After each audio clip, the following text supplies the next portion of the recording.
Hi ಎಲ್ರಿಗೂ ನಮಸ್ಕಾರ. Welcome to ಸುಖ stories channel and this is my second video. ಈ ಒಂದು ಇಟ್ಸ್ ಮೈ ಸೆಕೆಂಡ್ ವಿಡಿಯೋ. ನನಗೆ ಯಾವ ರೀತಿ ಸ್ಟಾರ್ಟ್ ಮಾಡಬೇಕು ಅಂತ ಗೊತ್ತಾಗ್ತಿಲ್ಲ. ಯಾವ ರೀತಿ ಅಡ್ರೆಸ್ ಮಾಡಬೇಕು, ಯಾವ ರೀತಿ ಮಾತಾಡಬೇಕು ಅದು ಗೊತ್ತಾಗ್ತಿಲ್ಲ. ಬಟ್ ನಾನು ಯಾವುದೇ ಒಂದು ವಿಡಿಯೋ ಮಾಡಬೇಕು ಅಂತ ಅಂದ್ಕೊಂಡ್ರೂ ಕೂಡ 1 or 2 ಡೇಸ್ ಒಂದು ಹೋಮ್ವರ್ಕ್ ಮಾಡ್ತೀನಿ, ಸ್ಕ್ರಿಪ್ಟ್ ಬರ್ಕೋತೀನಿ, ಕಂಪ್ಲೀಟ್ ನಾನೇ ಇಮ್ಯಾಜಿನೇಷನ್ ಮಾಡ್ಕೋತೀನಿ. ಓಕೆ, ವಿಡಿಯೋ ಈ ರೀತಿ ಬರಬೇಕು, ನಾನು ಈ ರೀತಿ ಮಾತಾಡಬೇಕು, ಇಲ್ಲಿಗೆ ಸ್ಟಾಪ್ ಮಾಡಬೇಕು, ಇಲ್ಲಿಗೆ ಒಂದು ಪಂಚಿಂಗ್ ಲೈನ್ ಆ್ಯಡ್ ಮಾಡಬೇಕು, ಪ್ರತಿಯೊಂದೂ ಪ್ಲ್ಯಾನ್ ಮಾಡ್ಕೋತೀನಿ. ಬಟ್ ಏನೇ ಪ್ಲ್ಯಾನ್ ಮಾಡಿಕೊಂಡ್ರು the moment I start recording ನನಗೆ ಗೊತ್ತಾಗಲ್ಲ ಯಾವ ರೀತಿ ಸ್ಟಾರ್ಟ್ ಮಾಡಬೇಕಂತ ಹೇಳಿ. ಇವಾಗ ನಾನು ಇಷ್ಟೊತ್ತೇನು ಮಾತಾಡಿದ್ನೋ ಇದು ಕೂಡ ಆಫ್ ಸ್ಕ್ರಿಪ್ಟೇ. ಸೊ ಒಂದೊಂದ್ಸರಿ ಅನಿಸುತ್ತೆ, ಓಕೆ ಎಕ್ಸಾಕ್ಟ್ಲಿ ಸ್ಕ್ರಿಪ್ಟಲ್ಲಿ ಏನಿದೆ ನಾನು ಅದನ್ನೇ ಮಾತಾಡಬಹುದಲ್ಲ ಅಂತ. ಬಟ್ ಅದನ್ನೇ ಮಾತಾಡಿದ್ರೆ ಅದನ್ನು ಕೂಡ ಟ್ರೈ ಮಾಡಿದ್ದೀನಿ ನಾನು. ಬಟ್ ಆ ಕಂಪ್ಲೀಟ್ ಆಡಿಯೋ ರೆಕಾರ್ಡಿಂಗ್ ಆದಮೇಲೆ ನಾನು ಕೇಳಿಸ್ಕೊಂಡ್ರೆ ಏನು ಅನಿಸುತ್ತೆ ಅಂದರೆ ಇಟ್ ಸೌಂಡ್ ಸಮಥಿಂಗ್ ಡ್ರಾಮ್ಯಾಟಿಕ್ ಅನಿಸುತ್ತೆ.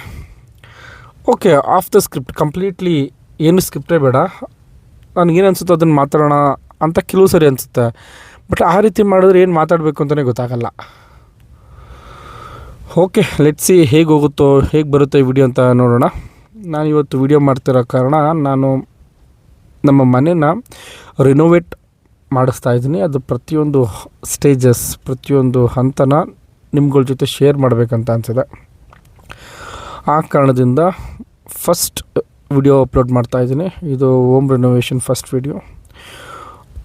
ಹೋಮ್ ರಿನೋವೇಷನ್ ಆಗ್ತಾರೋ ವಿಡಿಯೋ ತೋರ್ಸೋಕ್ಕಿಂತ ಮುಂಚೆ ನಂದು ಹಳೆ ಮನೆ ಹೇಗಿತ್ತು ಅಂತ ನೋಡ್ಕೊಂಬರೋಣ. ಇದೇ ನಮ್ಮ ಅರಮನೆ. ಫ್ರಂಟಿಂದ ನೋಡೋಕ್ಕೆ ಈ ರೀತಿ ಕಾಣಿಸುತ್ತೆ. Straight 2 room Windows, 1 main door ಇದೆ. ಸೊ ನಮ್ಮದು ಸೀಟಿನ ಮನೆ ನಿಮ್ಗೆ ಆಲ್ರೆಡಿ ನಾನು ಹೇಳಿದ್ದೀನಿ ಅನಿಸುತ್ತೆ. ಸೊ ಹಿಂದೆ ಎಲ್ಲ ತುಂಬ ಬೇಲಿಗಳು ಬೆಳ್ಕೊಂಡಿತ್ತು ಮುಂಚೆ, ಅದನ್ನೆಲ್ಲ ಸ್ವಲ್ಪ ಕ್ಲೀನ್ ಮಾಡಿಸಿದ್ದೇವೆ. ಬೇರೆ ಹಳೆ ಮನೆಗಳಿದ್ದು ಅಲ್ಲೆಲ್ಲ ಕಾರ್ ನಿಲ್ಸೋಕ್ಕೆ ಅಂತ ಒಂದು ಚಿಕ್ಕ ಪಾರ್ಕಿಂಗ್ ಮಾಡ್ಕೊಂಡಿದ್ದೆ. ಇದು ನಮ್ಮ ಮದರ್ ಇಂಡಿಯಾ, ನಮ್ಮ ಫ್ಯಾಮಿಲಿ ಬ್ಯಾಕ್ ಬೋನ್. ಅವನು ನಮ್ಮ ಅಕ್ಕನ ಮಗ, ನಮ್ಮ ಮಗ ಥರನೇ, ಬಟ್ ನಮ್ಮ ಅಕ್ಕನ ಮಗ. ನಮ್ಮ ಮನೇಲೆ ಬೆಳೆದಿದ್ದ ಅವನು. This is my father, workaholic father. ಅವ್ರಿಗೆ ಯಾವಾಗಲೂ ಕೆಲಸ ಇರಲೇಬೇಕು. ಅವರು ಫ್ರೀಯಾಗಿ ಕೂತ್ಕೊಳ್ಳೋದು ನೋಡೋಲ್ಲ ನಾನು, ಏನಾದರೂ ಒಂದು ಕೆಲಸ ಮಾಡ್ತಾನೆ ಇರ್ತಾರೆ. ಸೊ ಇವಾಗ ನೋಡಿ, ಇವಾಗಲೂ ನಾನು ಮನೆ ವೀಡಿಯೋ ಮಾಡ್ತಿದ್ದೀನಿ, ನಾನು ತೋರಿಸ್ತೀನಿ ಅಂತ ಕರ್ಕೊಂಡು ಹೋಗ್ತಾ ಇದ್ದಾರೆ. ಸೊ ಹಿಂದೆ ಚಿಕ್ಕ ಒಂದು ಕೆಲವು ಬಾಳೆ ಗಿಡಗಳು ನೆಟ್ಕೊಂಡಿದ್ದೀವಿ. ಆ್ಯಂಡ್ 1-2-3 ತೆಂಗಿನ ಗಿಡಗಳಿದೆ. ಅಗೇನ್ ತಾಂಬೂಲ ವೀಳ್ಯದೆಲೆ ಕೂಡ ಇದೆ ನೋಡಿ ನಲ್ಲಿ. ಹಿಂದೆ ತೊಟ್ಟಿ, ಹಿಂದೆ ಈ ರೀತಿ ಕಾಣಿಸುತ್ತೆ. ಸೊ ಒಂದು ಹೊರಗಡೆ ಬಾತ್ರೂಮ್ ಇತ್ತು. ದೆನ್ ಇದು ನಮ್ಮ ಮನೆ ಹಾಲು, ಇದು ಎಂಟ್ರೆನ್ಸ್ ಹಾಲ್. ರೈಟ್ ಸೈಡ್ಗೆ ಒಂದು ರೂಮ್ ಇದೆ. ಮಮ್ಮಿಗೆ ರೀಸೆಂಟಾಗಿ ಥ್ರೆಡ್ವಿಲ್ ತಂದು ಕೊಟ್ಟಿದ್ದೆ, ಸ್ವಲ್ಪ ವಾಕ್ ಮಾಡಲಿ, ಹೆಲ್ತ್ ಚೆನ್ನಾಗಿ ಇಟ್ಕೊಳ್ಳಿ ಅಂತ. ಇದು ಒಂದು ರೂಮ್ ಇತ್ತು.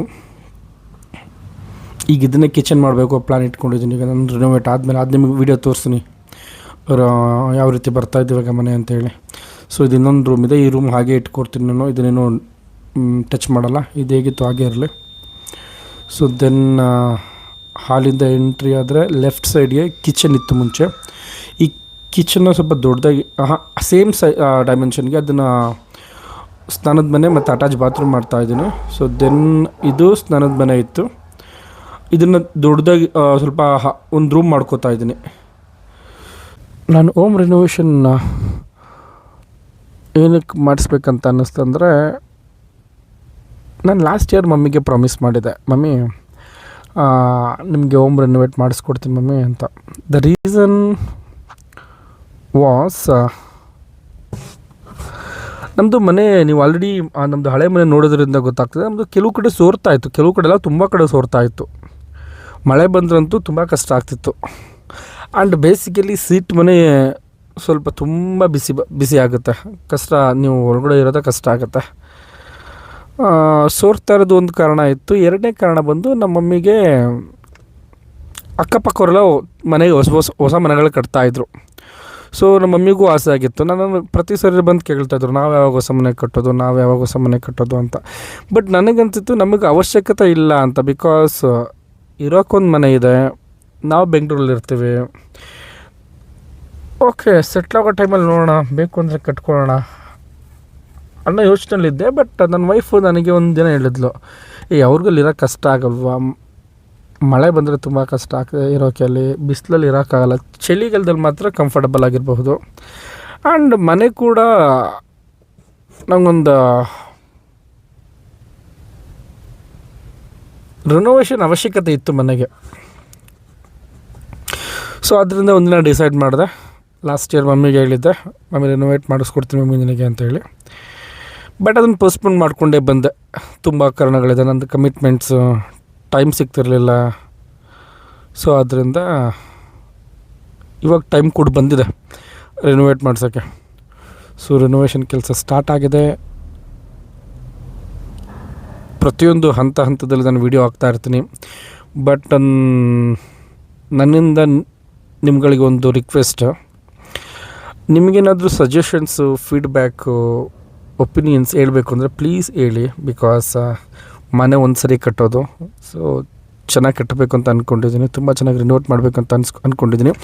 ಆ್ಯಂಡ್ ನಂದು ಯಾವ ರೀತಿ ಪ್ಲ್ಯಾನ್ ಇದೆ, ನಂದು ಒಂದು ಡ್ರೀಮ್ ಹೋಮ್ ನನಗೆ ಯಾವ ರೀತಿ ಬರಬೇಕಂತ ಅಂದ್ಕೊಂಡಿದ್ದೀನಿ, ಆ ವಿಡಿಯೋ ನಿಮಗೆ ನೆಕ್ಸ್ಟ್ ವೀಡಿಯೋದಲ್ಲಿ ತೋರಿಸ್ತೀನಿ. ನಂದೇನೆಲ್ಲ ಫ್ಲೋರ್ ಪ್ಲ್ಯಾನ್ಸು ಮತ್ತು ಒಂದು ಮನೆ ಫೋಟೋ, ಎಲ್ಲಿ ಏನೇನು ಬರಬೇಕು ಅಂತ ಅಂದ್ಕೊಂಡಿದ್ದೀನಿ, ಪ್ರತಿಯೊಂದು ನಿಮಗೆ ನೆಕ್ಸ್ಟ್ ವೀಡಿಯೋದಲ್ಲಿ ತೋರಿಸ್ತೀನಿ. ಸೊ ಅದನ್ನು ನೋಡಿ. ಸೊ ವಿಡಿಯೋ ನೋಡ್ತಾ ಇರೋರು ಕೆಲವರು ಆಲ್ರೆಡಿ ಅವ್ರ ಮನೆ ರಿನೋವೇಟ್ ಮಾಡಿಸಿರ್ತಾರೆ, ಅಥವಾ ಕೆಲವರು ಮನೆ ಎಕ್ಸ್ಪೀರಿಯೆನ್ಸ್ ಇರೋರು ನೋಡ್ತಾ ಇರ್ತಾರೆ. ಕೆಲವರು ಅವ್ರಿಗೂ ಮನೆ ರಿನೋವೇಟ್ ಮಾಡಬೇಕು ಅನ್ನೋ ತುಂಬ ಪ್ಲ್ಯಾನ್ಸ್ಗಳಿರುತ್ತೆ. ಸೊ ಸಜೆಸ್ಟ್ ಮಾಡಿ, ನನಗೆ ಫೀಡ್ಬ್ಯಾಕ್ ಕೊಡಿ. ಓಕೆ, ಏನು ಮಾಡಿದರೆ ಒಳ್ಳೆಯದು, ಏನು ಮಾಡಿದ್ರೆ ಸರಿಯಾಗಿ ಬರಲ್ಲ, ರೂಮ್ ಯಾವ ರೀತಿ ಬರಬೇಕು, ವಾಶ್ರೂಮ್ಸ್ ಯಾವುದೇ ರೀತಿ ಬರಬೇಕು, ಕಿಚನ್ ಯಾವ ರೀತಿ ಬಂದರೆ ಚೆನ್ನಾಗಿರುತ್ತೆ. ಸೊ ನಿಮ್ಗಳದ್ದು ಸಜೆಷನ್ಸ್ ಕೊಟ್ಟರೆ ನಂಗೆ ತುಂಬ ಅನುಕೂಲ ಆಗುತ್ತೆ. ವಿಡಿಯೋ ಸ್ಟಾರ್ಟ್ ಮಾಡೋದು ಕಷ್ಟ ಅಂತ ಅನ್ಕೋತಿದ್ದೆ, ಬಟ್ ಈಗ ವಿಡಿಯೋ ಯಾವ ರೀತಿ ಎಂಡ್ ಮಾಡಬೇಕು ಅಂತ ನನಗೆ ಗೊತ್ತಾಗ್ತಿಲ್ಲ ನನಗೆ. ದಟ್ಸ್ ಓಕೆ, ಮೇ ಬಿ ಹೋಗ್ತಾ ಅದು ಕೂಡ ಗೊತ್ತಾಗುತ್ತೆ ಅನಿಸುತ್ತೆ. Thank you all.